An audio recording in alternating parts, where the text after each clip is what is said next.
What is up, YouTube? Uncommon Ramen here. Before I get into the video, let me remind you that if you like my content, please hit that like and subscribe button. And also, if you want to be notified when I post most of my videos, please hit the bell icon. Also, if you feel the need to support me, hit me up on my Patreon at patreon.com/uncommonramen, capital U, capital R. I do all this in my free time, so any amount of support can help me bring more of this content to you more often. Okay, so without further ado, we're going to do another deck tech. This time, we're going to be looking at Tovolar, Dire Overlord. This is a werewolf deck that I had built a long time ago, and I went back through my videos and realized that I had never posted a video for it. I did a small thing on mana fixing for it, but I didn't actually go into the deck at all. So today we're going to take a look at Tovolar, Dire Overlord. This is a werewolf tribal deck, and let me just say from the very beginning, werewolf tribe is a very bad tribe. It is tremendously difficult to build around because of its own werewolf text. We're going to go into the werewolf text for the old werewolves as well as the werewolf text for the new werewolves and why they are different. Or actually, I should say, and how they are different. But it's going to give you a look at why werewolves as a tribe are really difficult to build around. So before I jump into what Tovolar does, I want to go into the werewolf text and talk about essentially why werewolves are so bad to build. So we're going to take a look at an old werewolf here. You'll notice, well, actually, it's not even at the bottom. It is the text box. Sometimes they have an ability followed by this text box, followed by this text. But in this case, it doesn't. This werewolf doesn't even have an ability. So this is 3 for a 3/3, which is a great rate. And then it has an ability. It says at the beginning of each upkeep, if no spells were cast last turn, you get to transform Breakneck Rider. So we're gonna show the transform side.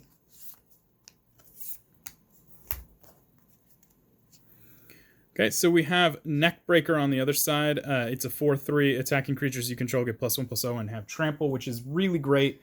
But then you look at the very bottom here. It says, at the beginning of each upkeep, if a player casts 2 or more spells last turn, transform Neckbreaker.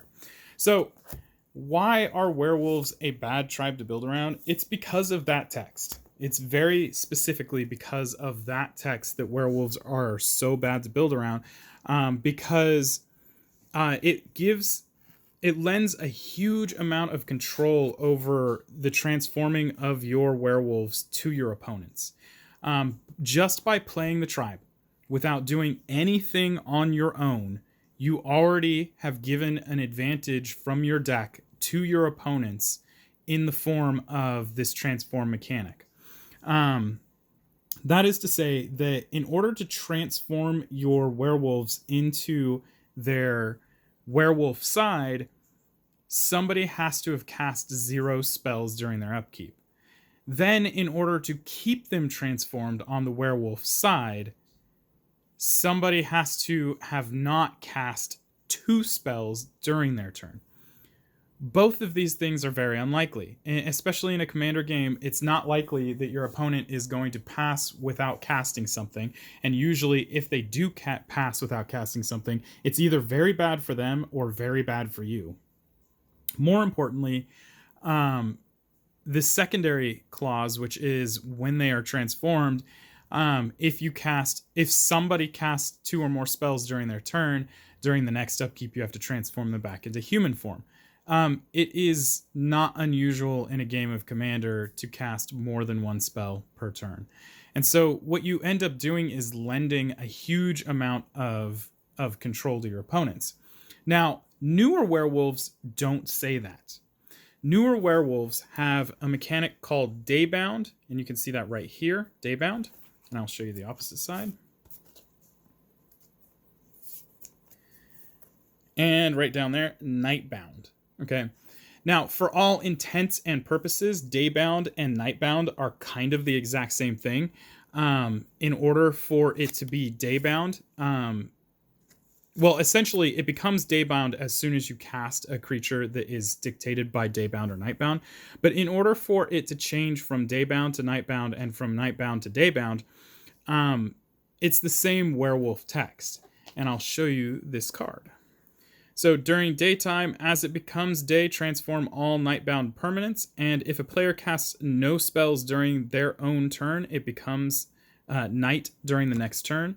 And then if you look at the night side, it says, as it becomes night, transform all daybound permanents. Permanents enter the battlefield nightbound. And if a player casts at least 2 spells during their own turn, it becomes day next turn. So you'll see that the way to change it from day to night and from night to day is the exact same text as the old werewolves for transforming. But the major difference, the big difference here, is that it is a keyword. And because it is a keyword, it is easy to manipulate a keyword. There are a lot of things that will allow you to manipulate whether it's day or night, and thus transform these werewolves. The older werewolves, they don't have daybound or nightbound, so day and night means nothing to them. The only thing that matters is if two or more spells were cast, or 0 spells were cast. And because they look at that specific state in the game, they operate on a completely different vibration than any of these other werewolves do. That isn't to say there isn't a way to manipulate them. It is just significantly more difficult to do so. And it is, again, more in the favor of your opponents than it is for you. Because typically speaking, a commander game consists of 4 players. That means there's 3 opponents and at least 3 different opportunities for them to switch it from nightbound to daybound. And you need it to be nightbound. So let's talk about the hurdles that what I did to jump these hurdles by going into these cards. And the first thing we're going to do is look at Tovolar here. Tovolar, Dire Overlord, is 1 a green and a red for a 3/3. Whenever a wolf or werewolf you control deals combat damage to a player, you get to draw a card. And at the beginning of your upkeep, if you control 3 or more wolves and or werewolves, it becomes night. Then transform any number of human werewolves you control. So as long as Tovolar is in play with 2 other wolves and or werewolves, he can voluntarily switch it from day to night, but more importantly, he can transform non-nightbound, daybound permanents. Okay, so any human werewolf that has the old werewolf text that is not dictated by daybound or nightbound still gets transformed because of this ability. And that's really important to understand because it doesn't actually work vice versa. You cannot change a daybound, nightbound creature with a ability to transform it, because it will just transform back into whatever the current time of day it is, day or night. And I'll go into that when I get to the cards specifically that I'm talking about, and you'll see what I'm talking about. So Tovolar has a draw engine built in, and he has an ability to force transform you into werewolves and force it to be nighttime. And that is insanely powerful. And it is the only reason that a commander deck can be even viable for werewolves, because the original iteration just did not have enough control on the player who's playing the deck's side. What it originally came down to was playing things that gave you flash, like the Vivian Planeswalker, Winding Canyons, Vidalcan Orrery, casting as many spells on your opponent's turns as you can, and then passing on your turn to transform all your werewolves, and then hoping that by the time it got back to your turn, nobody cast 2 spells. And that's just absolutely ridiculous and completely inefficient. So Tovolar's other side is Tovolar, the Midnight Scourge.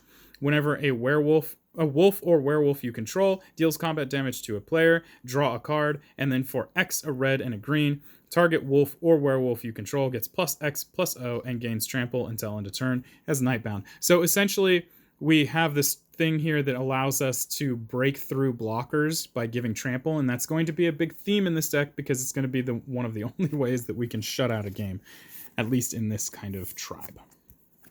Okay, so we're going to take a look at the newer werewolves that we have in here. I'm not going to go into all the abilities and all the stuff like that, unless I see something important.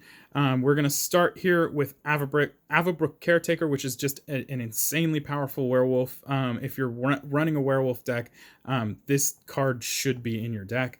And Avabrook Caretaker turns into Howlhenge Huntmaster, and again is just an insanely powerful wolf in this deck. Next up, we have Child of the Pack. Again, just a really good werewolf, and we're gonna pull that off the screen, and we got Savage Packmate. A lot of this is going to have things where other creatures get +1/+0. So the MO of this deck is to get the wolves out, and then to get as many of these half anthems or buff effects as we can to make them unusually powerful and try and use it to overpower our enemies. On top of giving these little buffs, we're also looking to give trample or some sort of evasion, and we'll as we dig deeper, you'll see that. We also have in here Hound Tamer, and then on the opposite side, we have Untamed Pup, and you can see here other wolves and werewolves you control have trample. So again, we're trying to get these anthem effects or these universal effects that give trample. And then for 3 and a green, you can put a +1/+1 counter on target creature. So just little incidental buffs like that. We have Howlpack Piper. Howlpack Piper is a Elvish Piper for werewolves specifically. It can't be countered for 1 and a green. You can tap it, and you can put a creature card from your hand onto the battlefield. If it's a wolf or werewolf, you get to untap, right? Yeah, untap Howlpack Piper, and you can only activate this ability as a sorcery. So you could potentially, if you have enough mana, just continuously pop out these werewolves. Obviously, you can do other things besides werewolves, but it gets more benefit from werewolves. And then we have Wildsong Howler, another fantastic werewolf in this deck. On the opposite side, whenever this creature enters the battlefield or transforms into Wildsong Howler, look at the top 6 cards of your library. You may reveal a creature card from among them and put it into your hand, and put the rest on the bottom of your library in random order.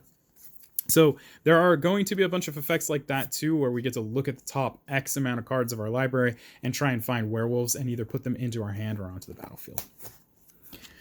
Next up, we have Ill-Tempered Loner. And then on the back side of this one, we have Howlpack Avenger. And this one is just punishing your opponents for having a lot of wolves and or werewolves.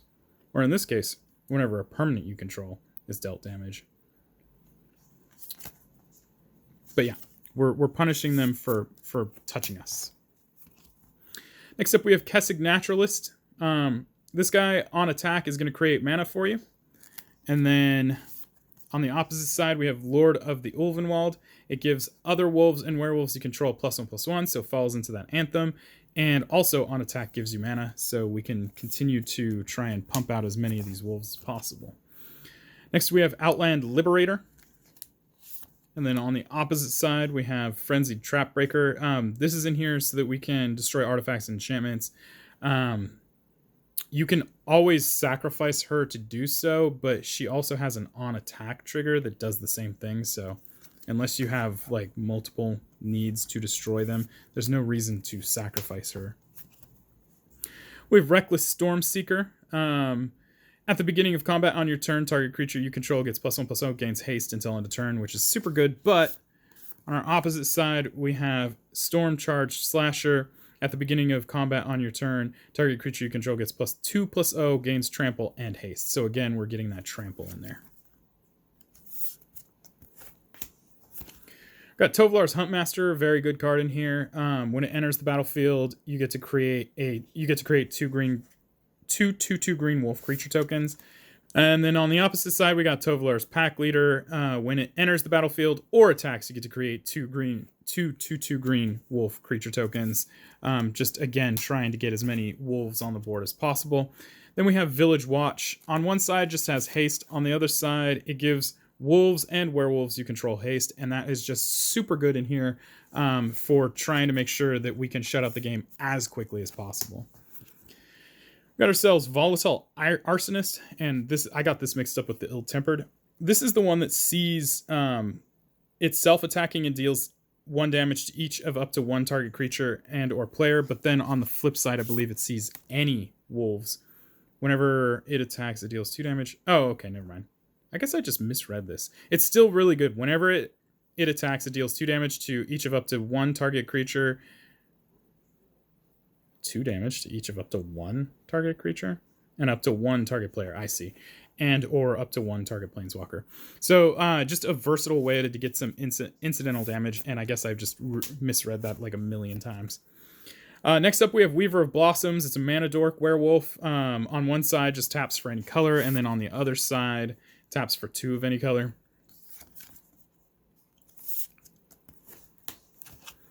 And then finally, we got, of the new werewolves, we have Wolfkin Outcast.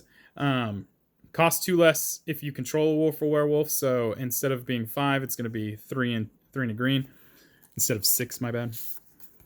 And then on the opposite side, whenever Wedding Crasher or another wolf or werewolf you control dies, you get to draw a card. So we get a little draw card engine right there as well. And especially considering that these guys become targets relatively easily.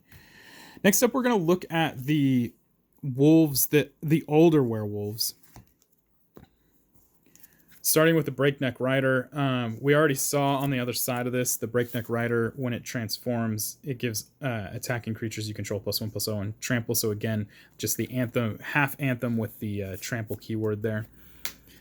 Then we have the Daybreak Ranger, which on one side you can tap a deal damage. On the other side, you can tap a red and it to have it fight a target creature. And the idea here is that we are going to be having so many pump effects out there that these guys are going to be much bigger than their base power and toughness, which means that tapping a red and this to fight is not a big deal. And it is also another mechanic in here. A lot of the removal in here is going to be fight removal. Next up, we have the Duskwatch Recruiter. Just in general, the first ability here gets to help us pad our hand with more creatures.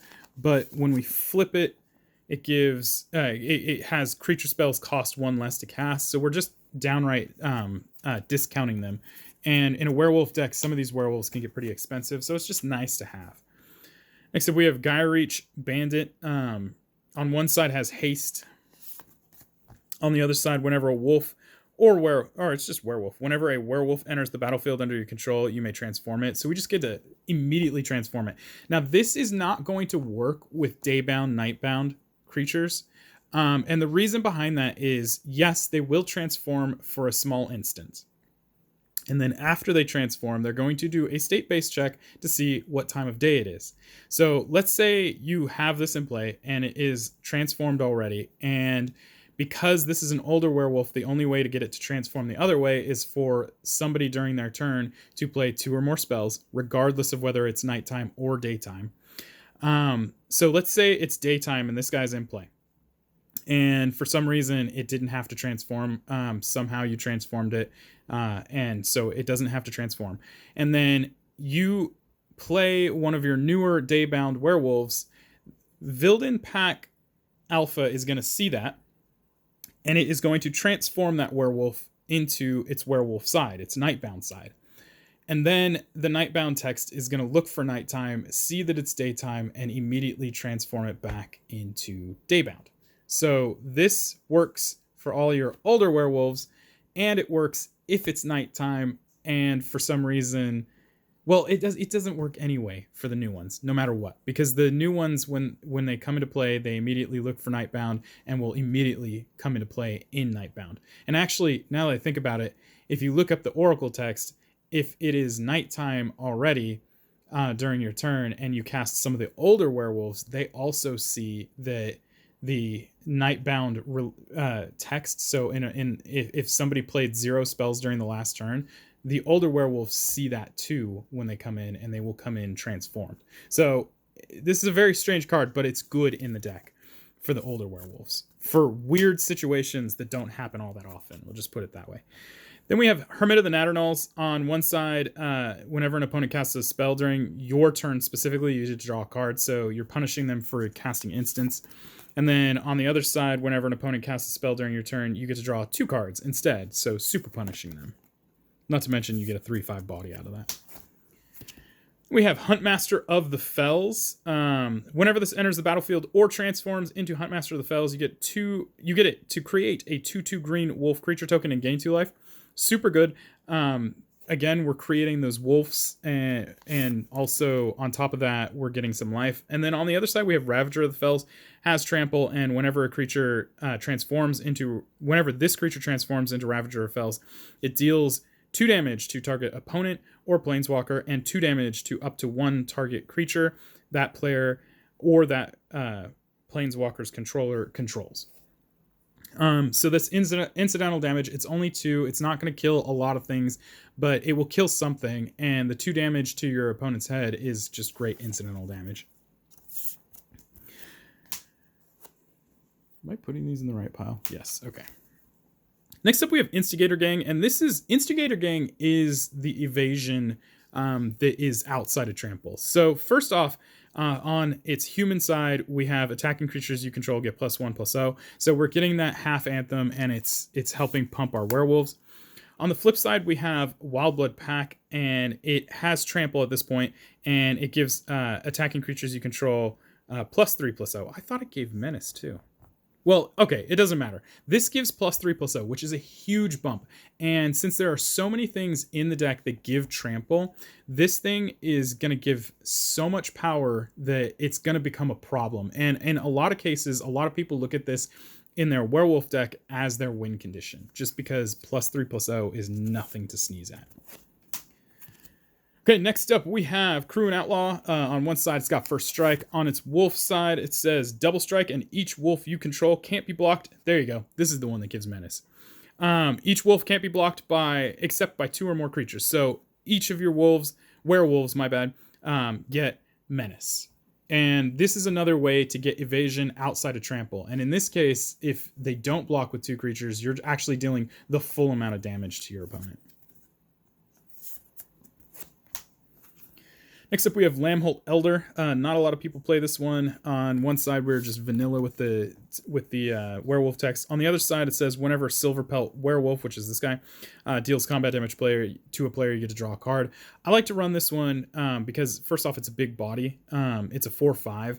But on the other side, with Tovolar in play, she's going to see both Tovolar's trigger and her own trigger. So you're actually drawing 2 cards. And one of the biggest problems, well, I guess one of the biggest advantages you can have in Commander, but in Magic the Gathering in general, is being able to draw cards. So I see her as valuable. Not everyone does.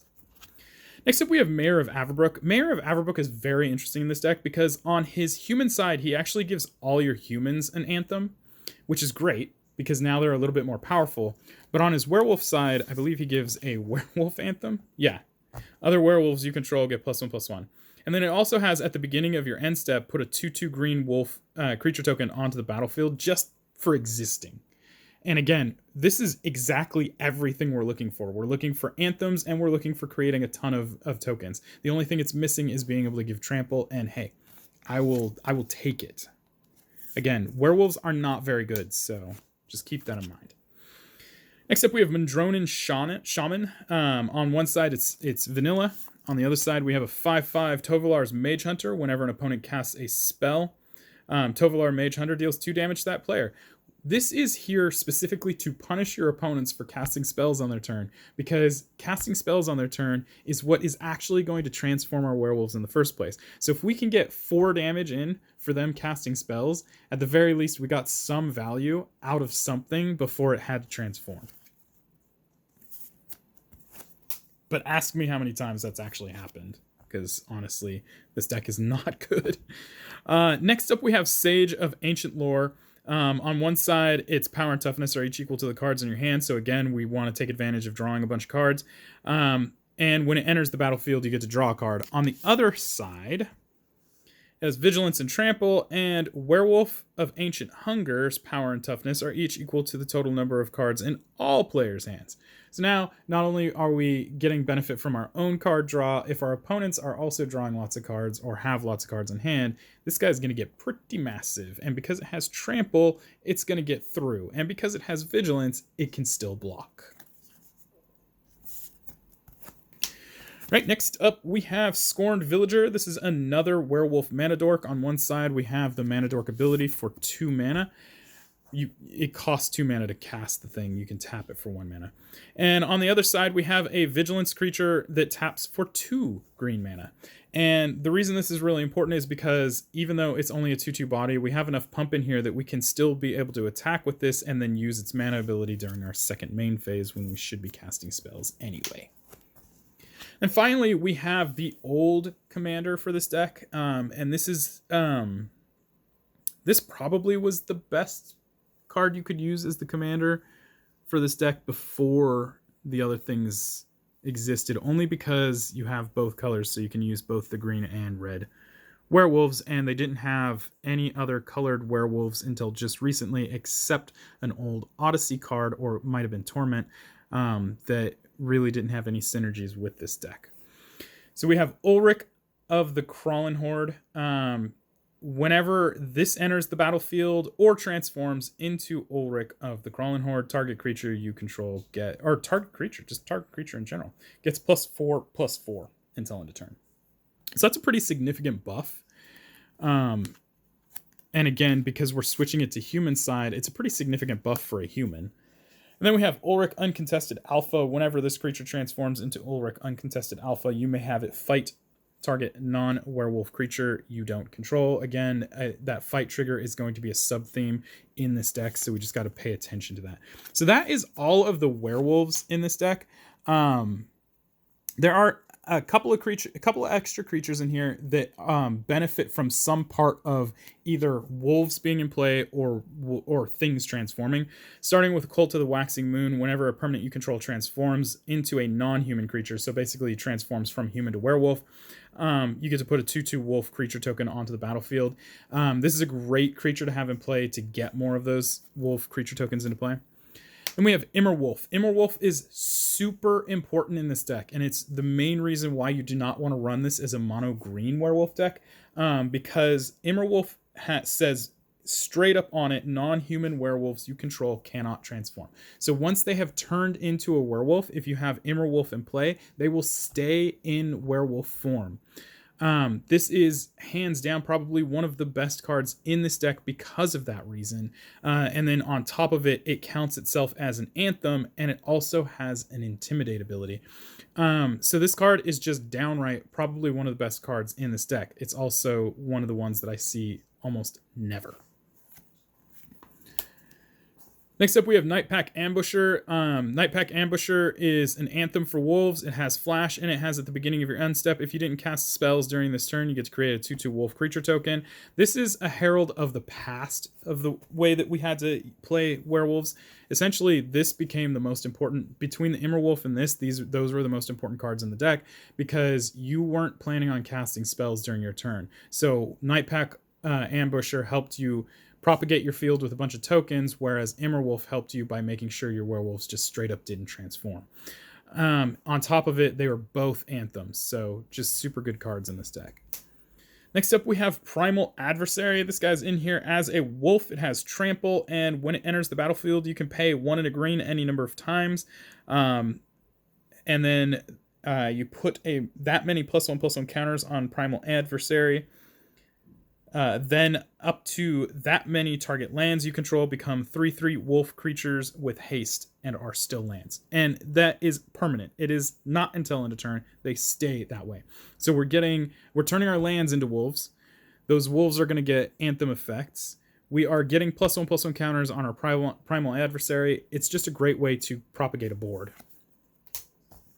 Next up, we have Silver Fur Partisans, 2/2 with trample. Whenever a wolf or werewolf you control becomes the target of an instant or sorcery spell, put a 2/2 green wolf creature token onto the battlefield. This does not say that your opponent controls. So even if you target your own wolves with instant and sorcery spells, which we have in here, you are going to get that wolf token. Next, we have Werewolf Pack Leader, one of the best werewolves that's not a werewolf, but is. But isn't, but is. 2 green for a 3/3 pack tactics. Whenever Werewolf Pack Leader attacks, if you attacked with creatures with total power 6 or greater this combat, you get to draw a card. So we get to draw cards for attacking with creatures. What a novel idea. And then for 3 and a green until end of turn, Werewolf Pack Leaders has base power and toughness 5/3, gains trample, and isn't human. So it doesn't transform, but it does. It just doesn't transform the same way that most werewolves do. So it will lose its human text and become a 5/3 trample when you pay 3 and a green. So those are the creatures in the deck, and honestly, there are quite a few other werewolves that you can put in here. I think I added every new werewolf in here. The remaining werewolves are all old werewolves, and they either aren't in here because both sides are vanilla, or the werewolf side has text that's not vanilla, but also is just not synergistic or not good enough to be in here. So next thing we're going to take a look at is some of the things that we're doing to try and help bolster this deck and try and get as many werewolves in as possible, starting with Descendant's Path, which basically says at the beginning of your upkeep you're going to reveal the top card of your library. If it's a creature that shares a creature type with a creature you control, you may cast that without paying its mana cost. So we're just going to get werewolves for free, and otherwise you just keep it, you just put it on the bottom of your library.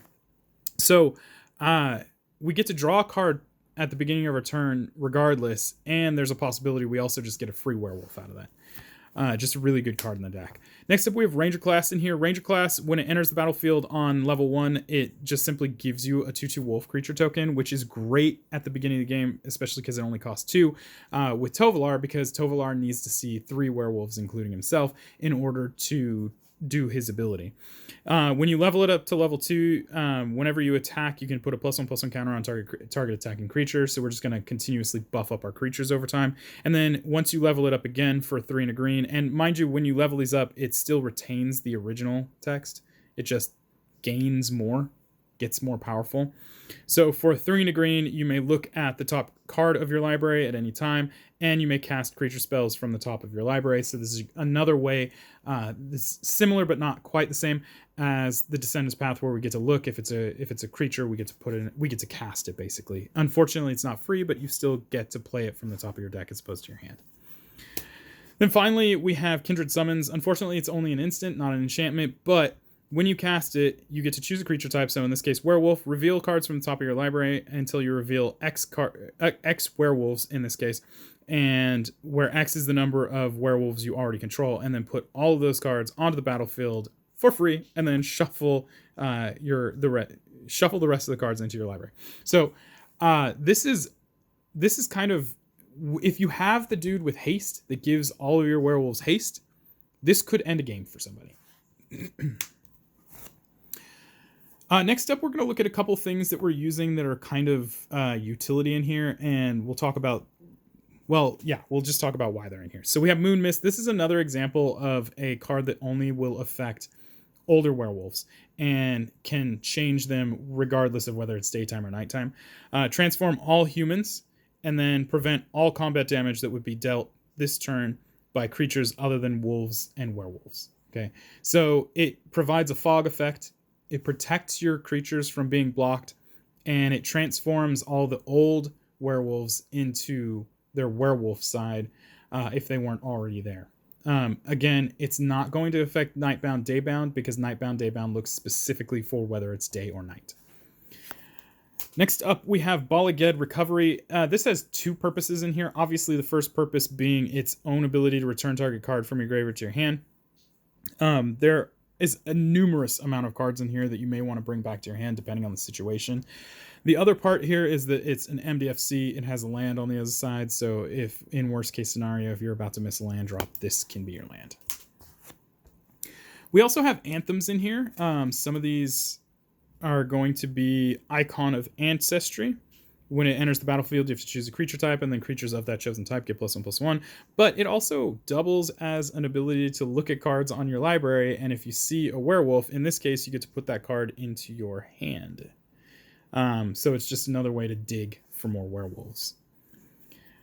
We also have Full Moon's Rise here. This is kind of a half anthem, but it also gives trample. It says werewolves you control get +1/+0 and have trample. You can also sacrifice Full Moon's Rise to regenerate all werewolf creatures you control.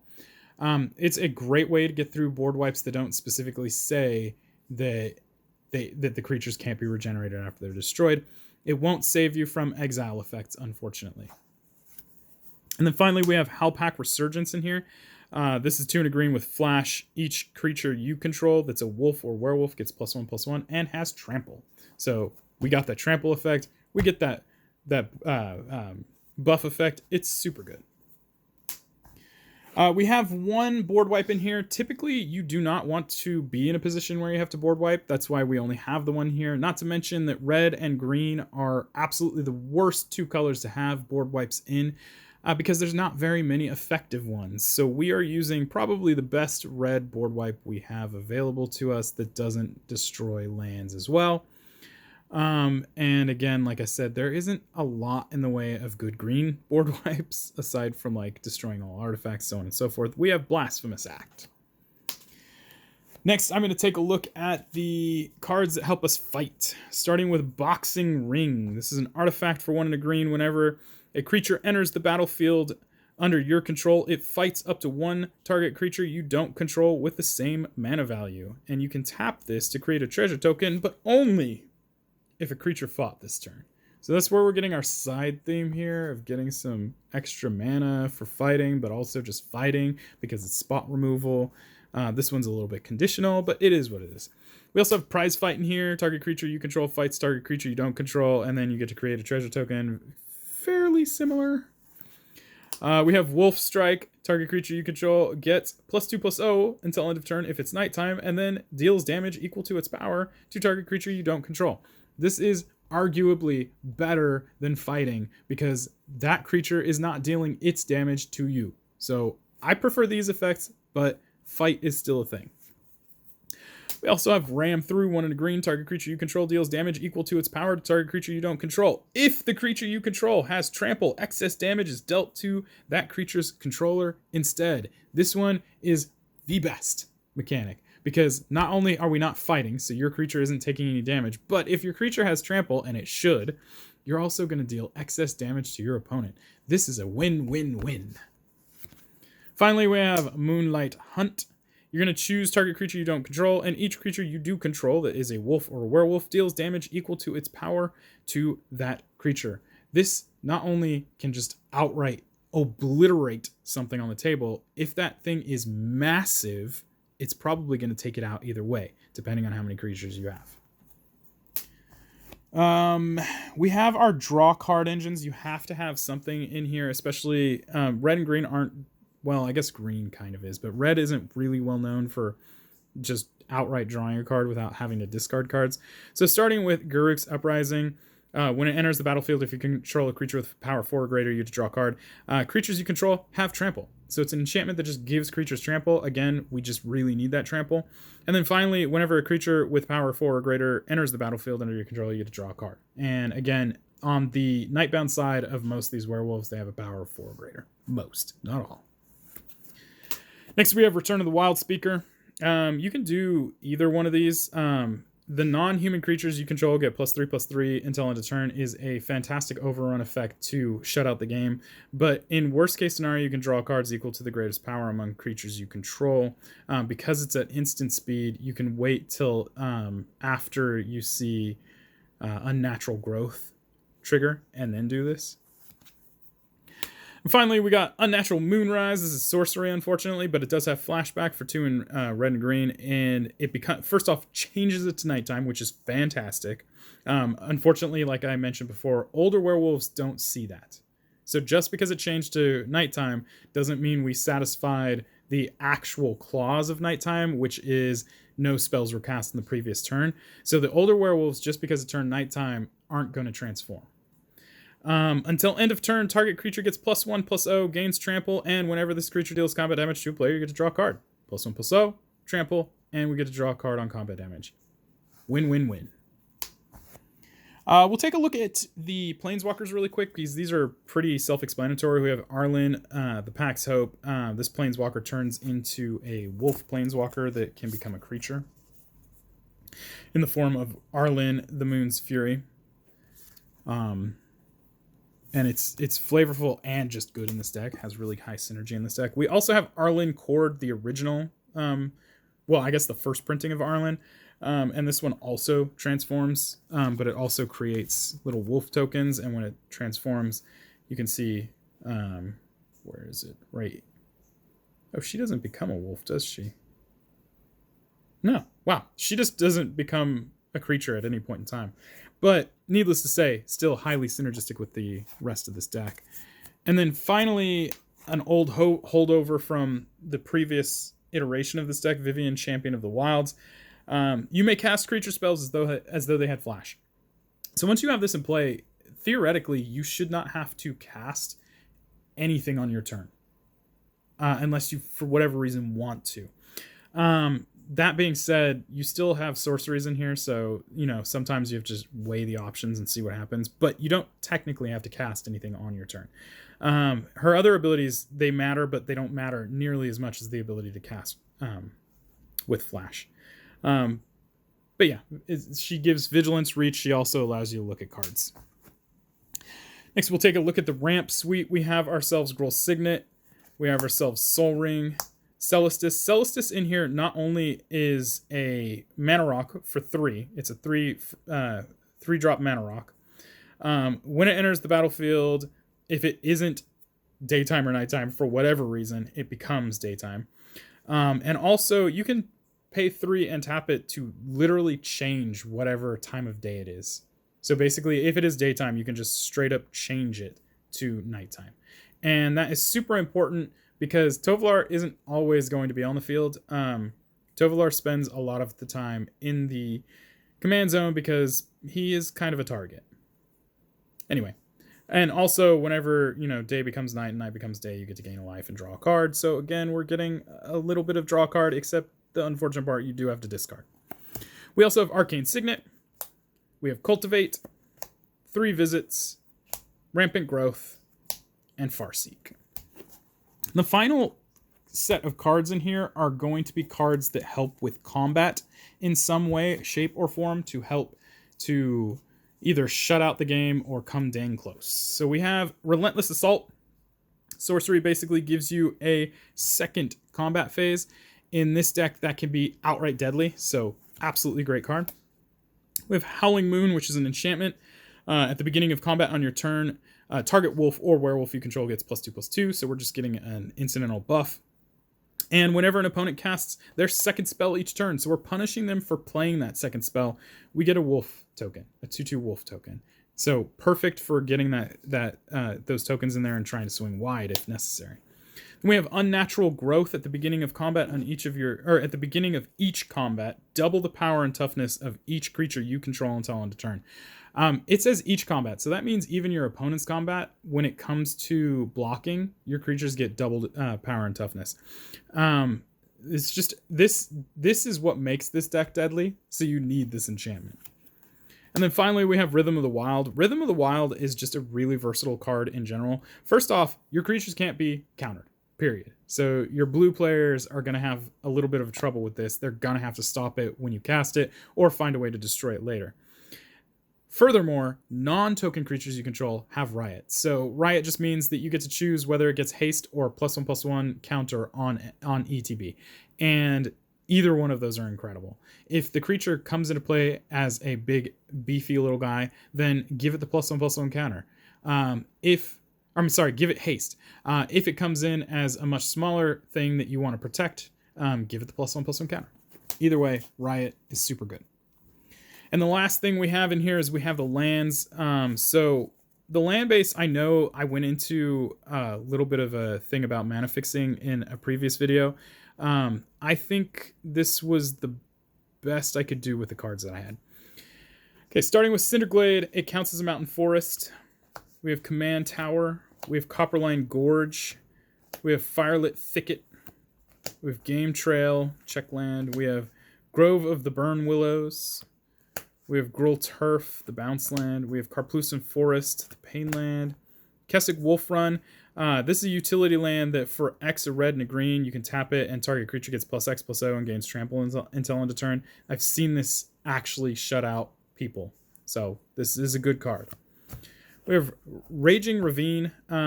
This is a man land that continuously gets +1/+1 counter. So it's going to continue to get bigger the more it attacks. We have Reflecting Pool. We have Rockfall Vale, another check land. We have Rootbound Crag, another check land. We have Sheltered Thicket, which counts as both a mountain and forest. We have Skarg, the Rage Pits. This is another utility land. In this case, we give for one red, one green, and tapping it, target creature gets +1/+0 and gains trample until end of turn. Again, really what this is in here is just to get that trample on there, but that +1/+1 is actually pretty good too. We have Spire Garden. We have Stomping Grounds, another thing that counts as a mountain forest. And then we have Wooded Foothills, the fetch land for red-green.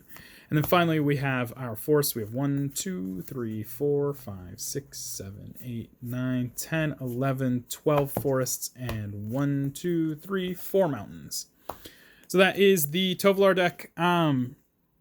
I didn't want to go into huge explanations for all the cards, but in this particular case, just because of the nature of werewolves in general, it was important to explain some of these cards and why they're in here.